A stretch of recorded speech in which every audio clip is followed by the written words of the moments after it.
नवरात्रि के 9 दिन बहुत ही खास होते हैं। इन 9 दिनों में देवी के 9 स्वरूपों की अलग अलग पूजा की जाती है और बहुत सारी अलग अलग सामग्री चढ़ाई जाती है। ऐसा कहते हैं कि इन 9 दिनों में अलग अलग प्रसाद चढ़ाने से अलग अलग तरह की मनोकामना की पूर्ति होती है और आरोग्य और सुख समृद्धि की प्राप्ति होती है।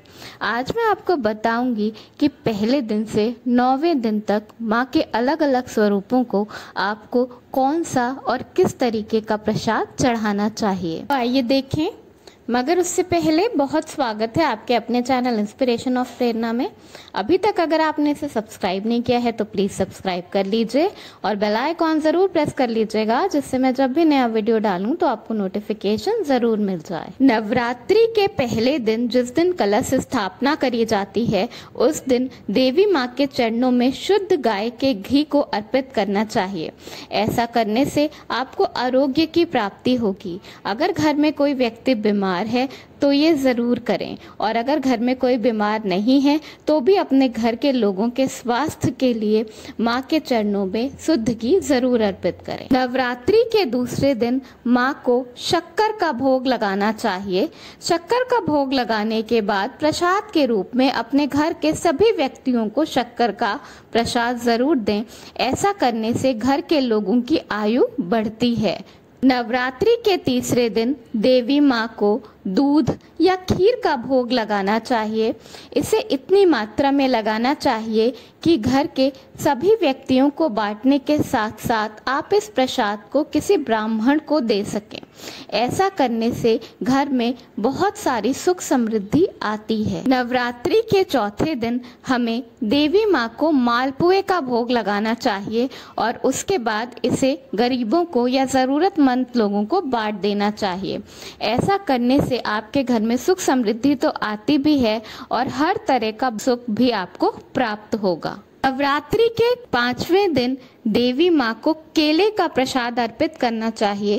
केले का प्रसाद देवी माँ को चढ़ाने से निरोगी काया की प्राप्ति होती है। केले का प्रसाद चढ़ाने के बाद आप केला अपने घर के सदस्यों के साथ साथ और भी आपके घर में जो लोग काम करते हैं या आसपास के लोगों को जरूर बांट दें। नवरात्रि के 6ठे दिन माँ भगवती को शहद का प्रसाद चढ़ाना चाहिए।